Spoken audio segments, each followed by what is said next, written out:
خیبر پختونخوا کے سرکاری سکولز میں اساتذہ کی شدید کمی ہے۔ صرف پشاور کے 7 سکولز میں درجنوں طلباء کے لیے ایک استاد تعینات ہونے کا انکشاف ہوا ہے۔ دستاویزات کے مطابق ٹاؤن 4 کے 6 اور حسن خیل کے 1 سکول میں درجنوں طلباء کے لیے ایک ہی استاد تعینات ہے۔ ذیشان کاکا خیل پشاور سے ہمارے ساتھ موجود ہیں۔ ذیشان، بتائے گا صورتحال کیا ہے اور جو محکمہ تعلیم ہے وہ اس سے باخبر ہے؟ جی بالکل، خیبر پختونخوا کے مختلف اضلاع میں یہ انکشاف ہوا ہے کہ وہاں پر سنگل اسکول ٹیچرز ہے، یعنی ایک اسکول کے لیے ایک ہی استاد ہے، جہاں پر درجنوں طلبہ اور خصوصی طور پر طالبات زیر تعلیم ہے۔ صرف پشاور میں 7 ایسے اسکولوں کی نشاندہی ہوئی ہے جہاں پر صرف ایک ہی استاد ہے، اور ذرائع کے مطابق جب یہ استاد چھٹی پر ہوتا ہے تو پھر بچے جو ہے ان کو پڑھانے والا کوئی نہیں ہوتا ہے۔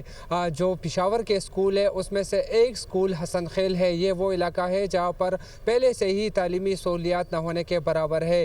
ذرائع کے مطابق گزشتہ 11 سال سے پاکستان تحریک انصاف کا خیبر پختونخوا میں حکومت ہے، لیکن اس کے باوجود بھی جو تعلیمی ایمرجنسی نافذ کی گئی ہے اس کے خاطر خواہ نتائج سامنے نہیں آ رہے۔ یہی وجہ ہے کہ اس وقت بھی اساتذہ کی شدید کمی کا سامنا ہے۔ اس حوالے سے جب ہم نے سیکرٹری محکمہ تعلیم خیبر پختونخوا سے بات کی تو ان کا کہنا تھا کہ گزشتہ 2 سالوں سے اساتذہ بھرتی نہیں ہوئے ہیں، 17,000 سے زائد جو اسامیہ ہے وہ خالی ہے۔ یہی وجہ ہے کہ اکثر سکولوں میں یہ شکایات ہے کہ صرف وہاں پر ایک ہی استاد پڑھا رہا ہے۔ یہی وجہ ہے کہ اساتذہ کی کمی کے باعث جو ہے تعلیمی معیار متاثر ہو رہا ہے، اور کچھ سکولوں میں ایک اساتذہ جو ہے وہ تعینات ہے، جس کی وجہ سے مشکلات کا سامنا ہے۔ ٹھیک ہے، بہت شکریہ آپ کا۔